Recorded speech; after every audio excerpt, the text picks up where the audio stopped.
Hello, అరే భరత్, ఎడికి వెళ్ళిపోతున్నావు నువ్వు? మంద అయినవా, బిర్రు అయినవా, మంద అయినవా, ఆ రోడ్డు మీద వెళ్ళదు, అడిగిపోకు, ఆ రోడ్డు మీద వెళ్ళదు నువ్వు. అక్కడ పోలీసులు పట్టుకు. హలో సాయి, ఎడును? బాగా పోయినవా, మంద అయినా వద్దు వద్దు, తాగి రోడ్డు మీద వద్దు వద్దు వద్దు, అరే నీ కూడా చెప్తాను వద్దు, తాగి రోడ్డు మీద రావద్దు రావద్దు. ఇలా ఫోన్లో బిజీ ఉన్నట్టున్నాడు కదా మహేంద్ర బాబా. ఎన్నడు లేని ఎవరికో తాగుడు ముచ్చట చెప్తున్నాడు. అగో వచ్చినావా బాలన్న, నీకు కూడా ముచ్చట చెప్తావు. 1 minute. Let me complete this phone call, okay 1 minute. Hello, వాయమ్మో, ఎవరి మీదనో పెద్ద స్కెచ్చే ఉన్నట్టున్నది కదా, మళ్ళా ఎవరికి పిడి పెడుతున్నాడో కదా. పిడి లేదు పాడు లేదు, మన పోరగాళ్ళకు ఫోన్ చేసి తాగకుర్రి, తాగితే రోడ్ల మీద తిరగకుర్రి అని చెప్తాన్నా.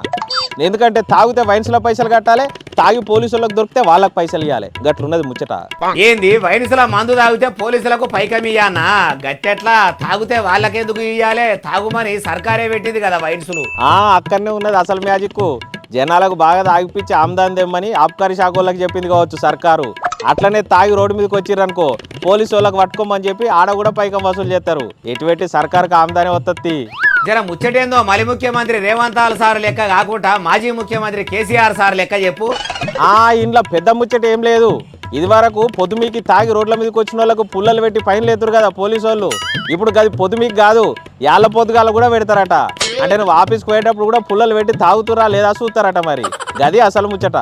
ఇక ఇందుకోసమే అన్ని జంక్షన్లలో పోలీసు వాళ్ళని పెట్టి ఊదేతందుకు కూడా కొత్త కొత్త మిషన్లు తెచ్చిరట. అన్ని అప్డేటెడ్ వర్షన్. నువ్వు చిన్న పెగ్గేసినా మొత్తం తెలుస్తుంది అన్నట్టు ముచ్చట. తెస్తారు. సర్కారుకు పైకం వచ్చే పని మీద ఎన్ని తెమ్మన్నా తెస్తారు. జనాలకు పెట్టుమంటే రావు. అయినా పొద్దుగాల ఆఫీస్కు తాగిపోతారా ఎవరన్నా?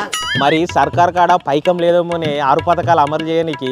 అందుకే అటు ఆబ్కారీ శాఖ వాళ్ళకు బాగా తాగిపోయమని, లేకపోతే పోలీసు వాళ్ళకి ఎవరు ఎక్కువ దొరకబడతారని ఇద్దరు కలిపి పోటీ పెట్టారు కావచ్చు. అందుకే జనాల దగ్గర ఎక్కువ పైసలు ఎవరు గుంజాలని చూస్తున్నట్టు అనిపిస్తుంది. ఇక పొద్దుమల నువ్వు ఆఫీస్కు పోగా బెస్ట్ ఫోటోగ్రాఫర్లు ఉంటారు కదా ట్రాఫిక్ పోలీసులు, వాళ్ళు ఫోటో కొడతారు, అట్లా ఫైన్ వేస్తారు. లేదనుకో నువ్వు రాత్రికి రాగా పోలీసులు అరుచుకుంటారు, పైపు పెడతారు. ఇవి 2 కాలేదనుకో నువ్వు ఎట్లయినా కోటర్ సీసా కొనుక్కొని ఇంటికి పోతావు, ఇంట్లో తాగుతావు. అట్లనన్నా సర్కార్కి ఆమ్దానే. ఎట్లా చేసినా కూడా సర్కార్కి ఆమ్దాన్ వచ్చే కథ అయితే ఉన్నది. ఇక నీ అవ్వాయి బయట తాగుడేంది, పోలీసు వాళ్ళకు దొరుకుడేంది అని సీసా ఇంటికి పట్టుకపోయినావు అనుకో ఆలుమొగల పంచాయతీ అవుతుంది.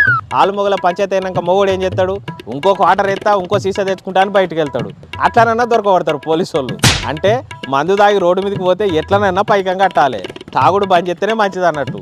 మరి ఏందే బాలన్న, జనాలు ఏం చేస్తారు, తాగొద్దని చెప్తే, లేకపోతే పోలీసు వాళ్ళు ఏం చేస్తారు? ఇద్దరు కూడా సర్కారు చెప్పిన పనే చేయన్నాయి. తాగొద్దు, తాగి రోడ్డు మీదకి రావద్దంటే కొత్త వైన్స్లకు పర్మిషన్లు ఎందుకు ఇస్తాను? బార్లకు ఎందుకు పర్మిషన్లు ఇస్తాను? అడ్డగోలు వైన్స్లే, అడ్డగోలు పర్మిషన్లే. ఇటు చూస్తే ఊళ్ళల్లో బెల్ట్ షాప్లే.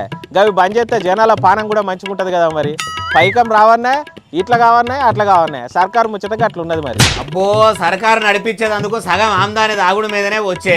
గవి బంద్ పెడతారా కానీ జనాలే అర్థం చేసుకొని బంద్ చేయాలి. ఇక ఏం చేస్తాము?